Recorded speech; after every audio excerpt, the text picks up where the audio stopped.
Bonjour et bienvenue à cette édition de la Tribune TVHR. Avec mon premier invité, on va parler du gala de l'excellence de la Chambre de commerce et d'industrie du Haut-Richelieu qui s'en vient à grands pas. C'est dans environ 2 semaines. On connaît les finalistes, les modalités de la soirée. On va en parler donc avec le président-directeur général de la Chambre de commerce et d'industrie du Haut-Richelieu, M. Michel Milot. M. Milot, bonjour. Bonjour. Alors, on va parler de d'autres dossiers, évidemment, là, qui touchent la région. Mais parlez-nous d'abord de cette soirée. Donc, ça s'en vient à grands pas. Vous avez annoncé le nombre de finalistes. Peut-être revenir un peu là, sur cette soirée là, qui aura lieu le 6 juin prochain. Oui, on a 14 catégories qui est en liste. On a tout près de 60 commerçants qui ont déposé leur candidature. On a dévoilé au mois d'avril, le mois dernier, l'animatrice qui va être Rita Baga. Alors, ça va être une soirée haute en couleurs et beaucoup de divertissement. 3 spectacles. Habituellement, on a un seul spectacle. 3 spectacles au courant de la soirée, des petites pauses là, entre les spectacles, là, avant le spectacle pour pouvoir réseauter. Donc, puis un after, là, on a un petit peu rajeuni notre after avec machine de jeux, pas machine à boules, mais des jeux. Là, des jeux, oui. exactement, une section jeux pour le after. Bon, on va revenir sur l'aspect spectacle, parce que cette année, vous avez 2 metteurs en scène qui viennent de la région.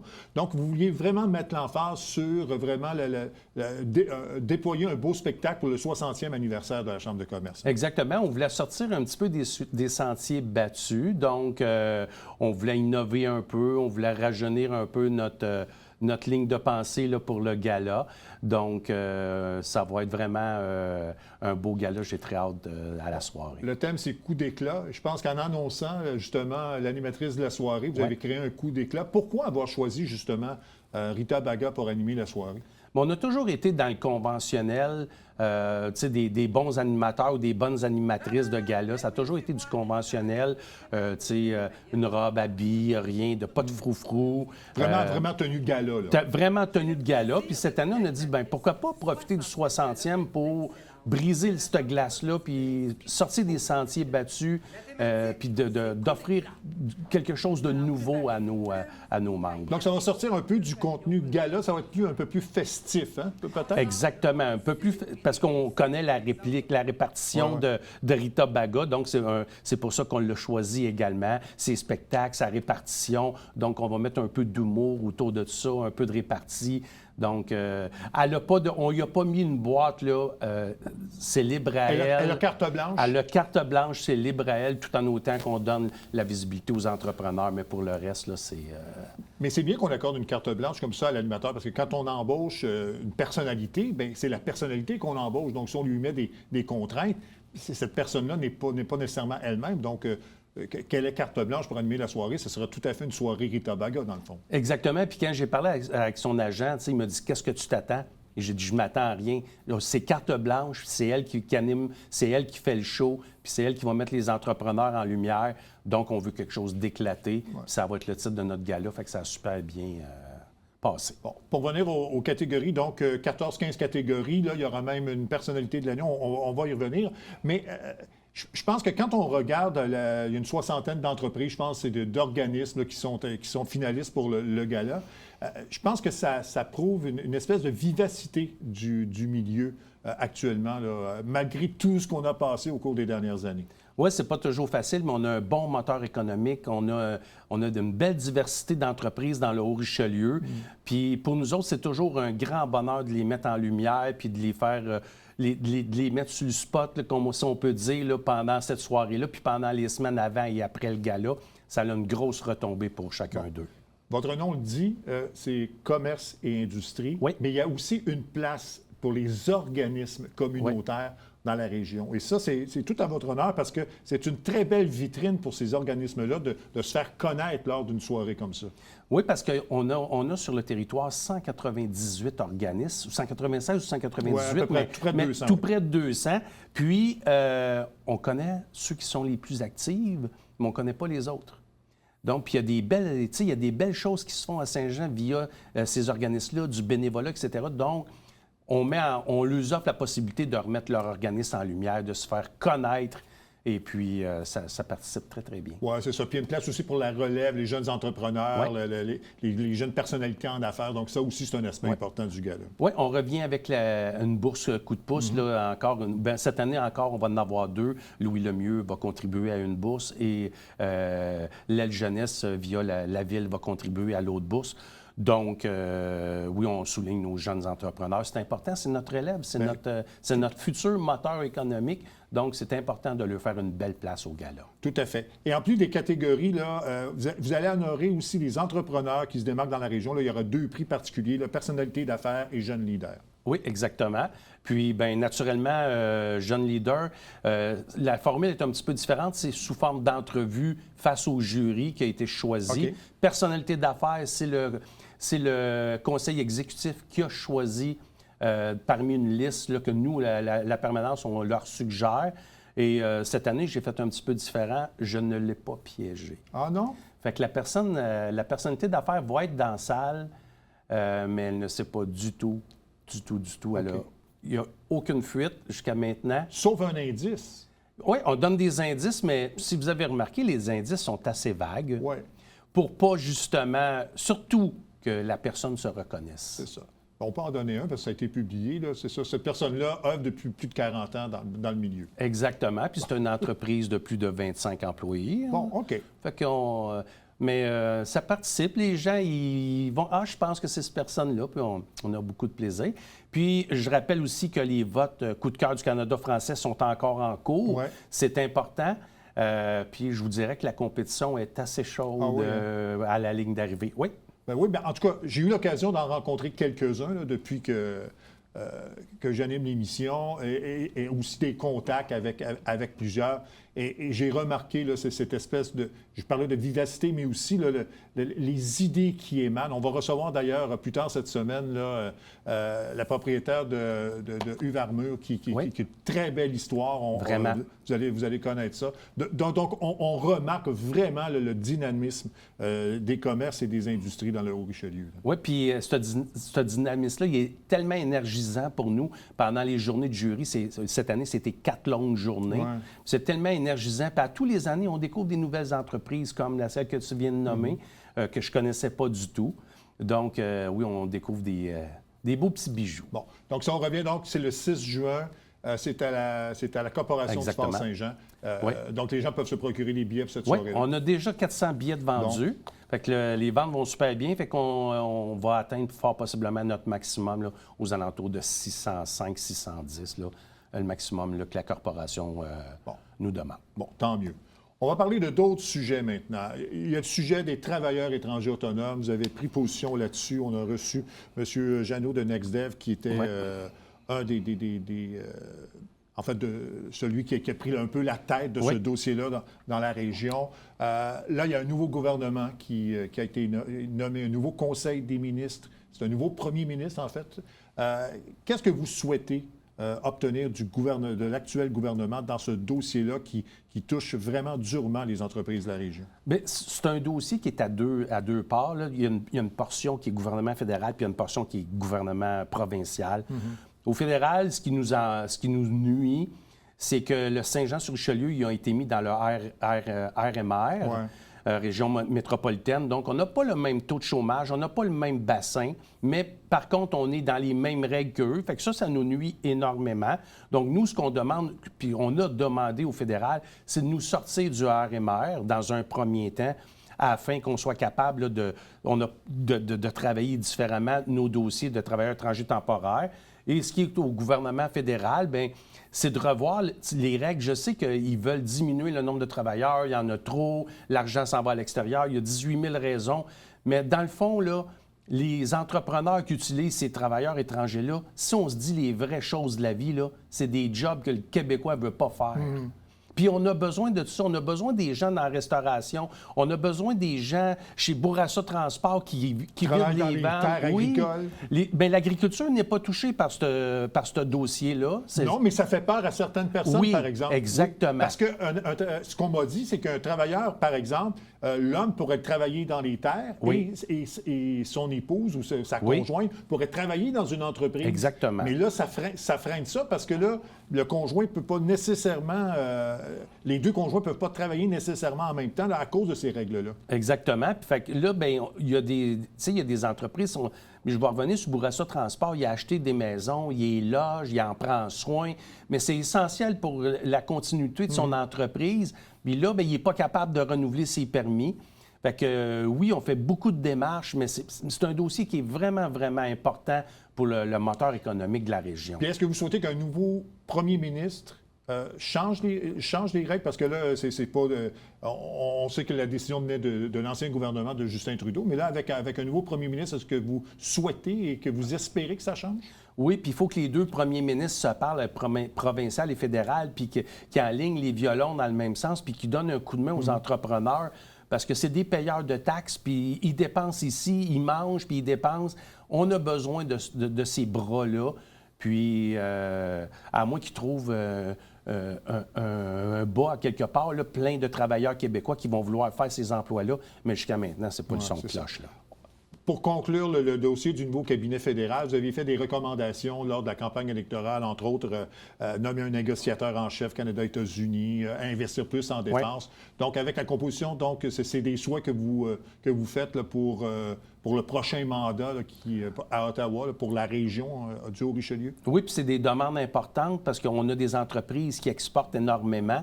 On a des entreprises que plus de la moitié de leur chiffre d'affaires, c'est de l'exportation. Le temps qui ouvre des nouveaux marchés en Europe, etc., là, ça va prendre 2 ans, 3 ans. Ils ne veulent pas négliger ce qu'ils font présentement avec les États-Unis. Donc oui, c'est important un négociateur parce que M. Trump, il change d'idée à tous les jours. Fait que c'est important qu'on ait quelqu'un qui suit ça de près puis qui négocie avec lui. Quoique M. Carney a fait vraiment un bon travail lors de sa rencontre. Mais oui, c'est important que ça soit suivi de près. C'est ça. C'est ce que j'allais dire. C'est qu'au moins les relations semblent un peu plus positives entre les deux hommes là, que c'était le cas auparavant. Bien, tu sais, M. Trump, il n'est pas fou. Là. Il voit ces parcs là, vides de containers, puis les ports sont vides, complètement vides. Boston, Los Angeles, le port de Los Angeles. Los Angeles, San Francisco, les ports sont vides. Puis ils ont reçu une cargaison de containers vides provenant de la Chine. Fait qu'ils commencent à réaliser peut-être qu'ils poussent un petit peu trop la machine. Oui, tout à fait. Il y a quelques mandats aussi là, qui sont ajoutés à votre chapeau là, pour la Chambre de commerce. Oui, il faut, tu sais, dans un premier temps, il faut toujours qu'on diversifie nos revenus, nos sources de revenus. Donc, on fait des bons partenariats avec la Ville, puis nos partenariats sont toujours en lien pour nos commerçants.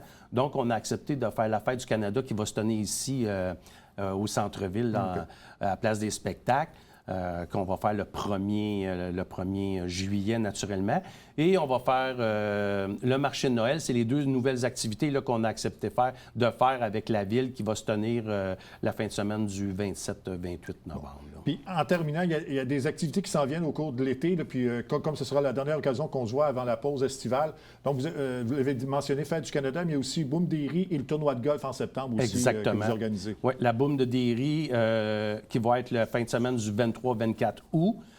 Et après ça, notre tournoi de golf là, qui va être le 18 septembre au Club de golf Saint-Jean. M. Milo, merci beaucoup. Bonne chance pour le Gala de l'Excellence qui s'en vient donc le 6 juin prochain. Et puis, bon été si on ne se reparle pas d'ici. Merci à vous. Bon été aussi. On va terminer en vous disant que la ville de Saint-Jean-sur-Richelieu et Cîmes-au-Richelieu incite la population à une activité d'interprétation. Ça va se dérouler samedi prochain, 24 mai, de 19h45 à 20h45. Dans le cadre d'un spectacle, le public pourra observer les martinets ramoneurs. C'est une espèce d'oiseau menacé. Ils vont s'engouffrer, en fait, dans la cheminée de l'école Marguerite-Bourgeois pour y passer la nuit. Donc, l'activité est gratuite, mais il faut s'inscrire avant. Donc, vous pouvez le faire via le site de la ville de Saint-Jean-sur-Richelieu. On fait une pause et on vient tout de suite après.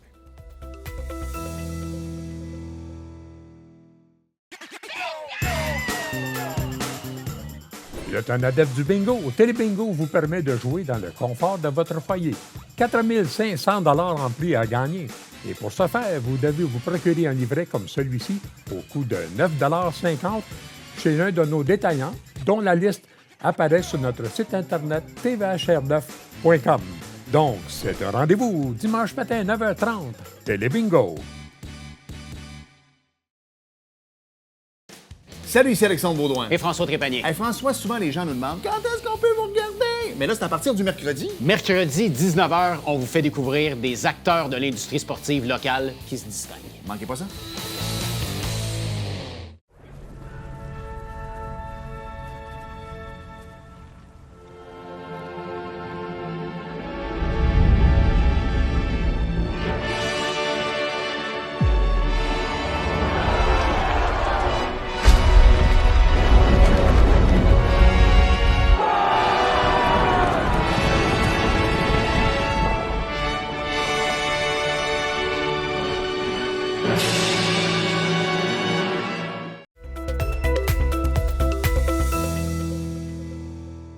Il y a quelques jours, la ville de Saint-Jean-sur-Richelieu confirmait le déménagement de la bibliothèque de l'Acadie dans l'édifice Benoît-Lucier.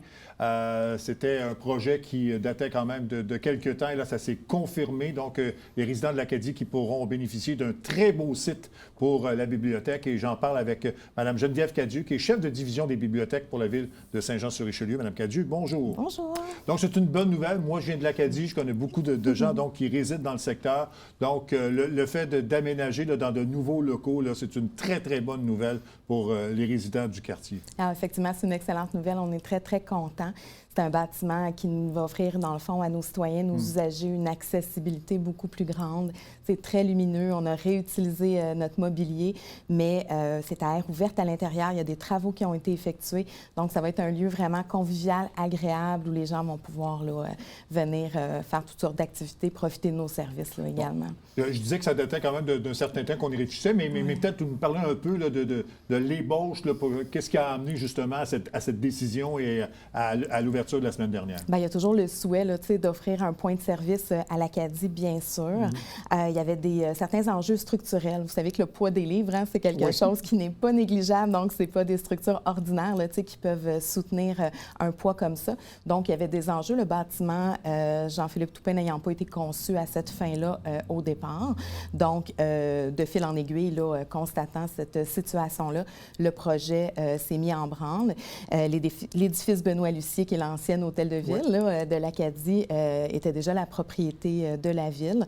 Donc, il s'agit finalement de pouvoir l'adapter pour accueillir les espaces bibliothèques, également une salle communautaire qui est prévue à l'intérieur pour des activités. Concrètement, ceux qui étaient habitués à l'ancienne bibliothèque de l'Acadie, donc concrètement, est-ce qu'il y aura plus de documents, plus de services? Peut-être nous expliquer un peu de ce qu'on va retrouver à la nouvelle bibliothèque. Bien, on en a profité pour faire un peu de ménage. Donc, ce qu'on appelle, nous, dans notre langage, un élagage. Donc, on a retiré des vieux livres qui étaient moins pertinents ou on a gardé, en fait, nos pépites, les livres les plus intéressants. Ça nous donne une belle collection de 10 000 livres environ. Et bien sûr, les citoyens de l'Acadie qui font fréquenter cette bibliothèque-là vont pouvoir, comme ils le font déjà, bénéficier des collections de l'ensemble de la bibliothèque. Finalement, c'est près de 250 000 documents, livres, documents audiovisuels. Et on a une navette aux frais de la ville 2 fois par semaine qui se promène entre nos bibliothèques pour favoriser l'accès aux documents sans que les gens aient besoin de trop se déplacer. Alors, c'est des services qui vont continuer pour la nouvelle bibliothèque, bien sûr. Justement, en parlant des services, ce qu'on disait, c'est qu'avec l'ancien emplacement, on ne pouvait pas nécessairement tenir des rencontres de livres, des activités un peu comme les 2 autres bibliothèques avaient. Là, avec ce nouvel emplacement, on va pouvoir donc s'arrimer un peu aux activités qui existent déjà dans les 2 autres bibliothèques, à Saint-Luc et à Adélard-Berger. Exactement. En fait, les bibliothèques se développent un peu partout dans le monde, au Québec et à Saint-Jean. Donc, on a cette volonté-là de pouvoir aller vers les gens proches des citoyens, de faire des activités hors les murs. On en fait déjà un peu. Alors, de pouvoir organiser des activités à la bibliothèque, qui est un point de service à l'Acadie, pour nous, ça nous ouvre évidemment des belles possibilités. Il y a un local qui est présent à l'intérieur de la bibliothèque qui pourra servir à des activités durant les heures d'ouverture. Et progressivement, dans les prochains mois, ce local-là, à l'extérieur des heures de la bibliothèque, pourra être offert à des organismes, par exemple, qui voudraient tenir des petites rencontres. Donc, un lieu citoyen pour tout le monde. Oui, c'est ça. Puis, sans nécessairement organiser des activités conjointes avec l'école, mais le fait que la bibliothèque va être à proximité de l'école, je pense que ça peut aider aussi là, les élèves à fréquenter davantage la bibliothèque. Non, complètement. L'école et la garderie également. Ça fait déjà partie de notre offre de services de base. Vous savez qu'à Adélard-Berger, à la bibliothèque de Saint-Luc, on reçoit des classes régulièrement là, qui viennent découvrir la bibliothèque. Parfois, viennent s'y promener, lire à leur guise, parfois font des activités plus organisées, plus animées. Ça fait déjà partie de notre offre. C'est super important pour nous. On va pouvoir le déployer également à l'Acadie. Donc parlez-nous justement de ces offres-là là, qui existent déjà donc, dans les 2 autres bibliothèques et qui pourraient justement être offertes là, à la bibliothèque de l'Acadie. Bien, écoutez, la bibliothèque est très, très riche d'activités, de services. Donc, on parle d'activités d'animation, par exemple, mais on parle également d'activités. Parfois, vous vous présentez seul à la bibliothèque, d'avoir une suggestion lecture. Vous bénéficiez du réseau, là, même si vous arrivez seulement à l'Acadie, on est en contact les uns avec les autres. Dans le réseau des bibliothèques de Saint-Jean, c'est quand même près de 700 000 prêts de documents par année. Ça va en augmentant à chaque année. Donc, on a une grande collection, près de 300 000 visites. Donc, parfois, on peut avoir l'impression que les bibliothèques sont moins fréquentées. C'est le contraire. La fréquentation va en hausse là, continuellement et les gens là, n'ont jamais autant fréquenté la bibliothèque et autant lu de livres dans l'histoire du Québec. Bon, vous devancez justement ma question parce qu'on en parlait un peu avant d'entrer en ondes. On a l'impression qu'avec maintenant la facilité d'accès aux livres dans nos tablettes, dans nos écrans, que les gens ont peut-être moins tendance à aller à la bibliothèque, avoir un livre physique avec eux, mais c'est tout le contraire que vous êtes en train de me dire. C'est tout le contraire. T'sais, on est des trésors à découvrir, les bibliothèques publiques. Il y a plus de gens qui fréquentent des bibliothèques publiques que de gens qui vont au cinéma au Québec. Donc, alors, bien sûr que les supports numériques nous permettent de multiplier les usages, multiplier les possibilités. Donc, il y a des gens qui vont préférer la tablette, des gens qui vont l'utiliser en complément, mais le livre papier demeure super populaire. Et puis, la bibliothèque, ça nous permet de découvrir des livres, oui, de lire des best-sellers, mais aussi de découvrir des trésors qu'on n'aurait jamais pu découvrir autrement. C'est un lieu qui permet de briser l'isolement. On a un rôle social important. Alors, notre mission se développe, là, bien sûr. Bon, vous avez parlé que c'est 700 000... Près de livres, exactement. Près de livres. On parle juste de livres, on ne parle pas de consultation. Exactement. Okay. On parle de près de documents. Donc, on a des livres, on a des documents audiovisuels, tout ça, mais on en arrive là, pour le réseau. L'Acadie, c'est un petit point de service. On a à peu près 3 de nos prêts seulement qui sont réalisés à cette bibliothèque-là, mais néanmoins, c'est très, très important pour nous de pouvoir offrir un service de proximité. Mais ça risque d'augmenter avec de toute façon... C'est ce qu'on espère. Ouais, c'est ça. Oui, exactement. Est-ce que les heures d'ouverture vont changer là, avec la nouvelle bibliothèque? Ils vont demeurer telles qu'elles le sont actuellement. Les heures d'ouverture de nos 3 points de service ont été adaptés au 1er janvier de cette année après une étude approfondie où on a vraiment là, analysé l'ensemble des usages. On voulait avoir les heures d'ouverture pour nos 3 points de service qui soient les plus pertinentes en lien avec la fréquentation. Donc, des suites de cette analyse-là, les horaires ont été adaptés. Ils sont en vigueur maintenant. Pour l'Acadie, la bibliothèque est ouverte. C'est condensé, en fait, sur 4 jours par semaine. Beaucoup les après-midi, on se rendait compte que la fréquentation était quasi inexistante en soirée. Donc, de mettre les ressources au bon moment, ça va demeurer la même chose là, pour le nouveau point de service. Bon. Pour revenir un peu au service que vous offrez, quand on pense bibliothèque, on pense aux livres. Vous avez parlé aussi de documents audiovisuels. Oui. Est-ce que l'offre de services a changé au cours des années pour s'adapter justement là, à la réalité d'aujourd'hui? Oui. Le rôle social des bibliothèques, là, il est inscrit à l'UNESCO. C'est un rôle important partout à travers le monde. Le rôle culturel, on le connaît super bien, le rôle de prêt de documents. Il y a un rôle social très, très important. Ce qui fait que les bibliothèques, c'est la même chose ici à Saint-Jean, on s'adapte pour rejoindre les gens en fonction de leurs besoins. On a donc des activités pour tous les âges, pour tous les types de publics, dans les bibliothèques, à l'extérieur des bibliothèques. Donc, c'est une offre là, qui va s'adapter de plus en plus au numérique également.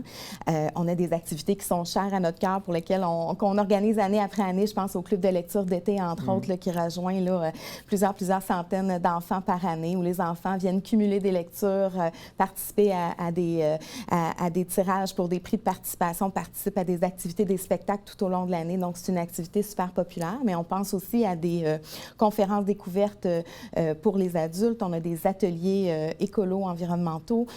Donc, on en a vraiment pour tous les goûts. Et pour faire connaître le livre, en faire la promotion, mais pas seulement. Vraiment là, pour être un tisseur de liens au sein de notre communauté. Parler des clubs de lecture, pour les enfants, c'est très intéressant parce que souvent, ils ont peut-être pas tendance à prendre un livre physique, mais quand on les amène à une activité comme ça et que quelqu'un, même l'auteur ou l'autrice du livre est là et nous lit le livre et répond aux questions, les enfants adorent ça. C'est une très, très belle activité pour les enfants. C'est des activités dont on se souvient pendant longtemps. Parfois, la bibliothèque, c'est le premier contact qu'on a avec un vrai de vrai auteur ou un vrai de vrai illustrateur. Donc, non seulement ça peut susciter des passions, mais l'enfant se sent écouté, se sent interpellé, se sent important et développe un lien avec le livre qui est un lien d'attachement. Donc, c'est pour cette raison-là aussi où différents programmes nous permettent d'accompagner les parents dans la lecture à leur enfant et tout ça pour vraiment qu'il y ait un lien affectif fort entre l'enfant et le livre, avec l'espoir que ce lien-là perdure tout au long de la vie. Ouais. Bon, vous parliez d'activités, peut-être en cibler quelques-uns, là, des activités qui vont avoir lieu sur tout l'été parce que les enfants sont plus disponibles, donc les gens aussi sont plus disponibles parce qu'ils sont en vacances, c'est l'été. Donc, mais il y a des activités là, qui peuvent les intéresser là, au cours de la période estivale. Tout à fait, puis j'invite les gens à aller visiter notre catalogue de bibliothèques là, où vraiment sur notre site, là, les modalités, entre autres, certaines sont sur inscription, d'autres sont sous forme d'entrée libre. Donc, le club de lecture, j'en parlais tout à l'heure, démarre sous peu le mois prochain. Donc, donc, dès le 14 juin, en fait, le club est lancé. Le lendemain, un spectacle d'ouverture. Donc, le thème cette année, c'est un été autour du monde. C'est un thème qui va être exploité tant au niveau des spectacles que des différentes activités. Il y aura dans les parcs les tentes à lire, donc c'est-à-dire toutes sortes d'activités qui tournent autour de la découverte, de la lecture et le thème du voyage cette année. Des tirages hebdomadaires. Sinon, bien, il y a des conférences qui se continuent et se poursuivent dans les prochaines semaines. Je pense entre autres à la conférence Béliard raconte qui s'intéresse à des récits biographiques de la Nouvelle-France. Donc, Béliard nous fait découvrir en fait des personnages de la Nouvelle-France. Cette fois-ci, le 25 mai, c'est Jeanne Mance et Mathieu Léveillé. Je pense également à un sentier des contes au magnifique domaine Trinité, donc du 14 juin au 1er septembre, qui met en lumière finalement le conte d'une autrice très importante au Québec, Caroline Dawson. Donc, ça fait partie là, des exemples d'activités qu'on organise. Donc, la bibliothèque, ce n'est pas seulement un lieu physique, c'est un lieu où vraiment là, on déploie des activités un peu partout sur le territoire et ça, c'est important et intéressant. Exactement. Et c'est un lieu numérique également. Oui, les gens nous visitent depuis leur salon, depuis leur maison, 24 heures sur 24, 7 jours sur 7, avec plusieurs ressources. Donc, effectivement. Madame Cadieux, merci beaucoup. Et puis, on invite les gens, bien sûr, à fréquenter nos belles bibliothèques de Saint-Jean-sur-Richelieu. Merci beaucoup. Avec grand plaisir. Merci à vous. Merci. Alors voilà, ça complète cette édition de la Tribune TVHR. J'espère que ça vous a plu, mesdames, messieurs. À la prochaine. Au revoir.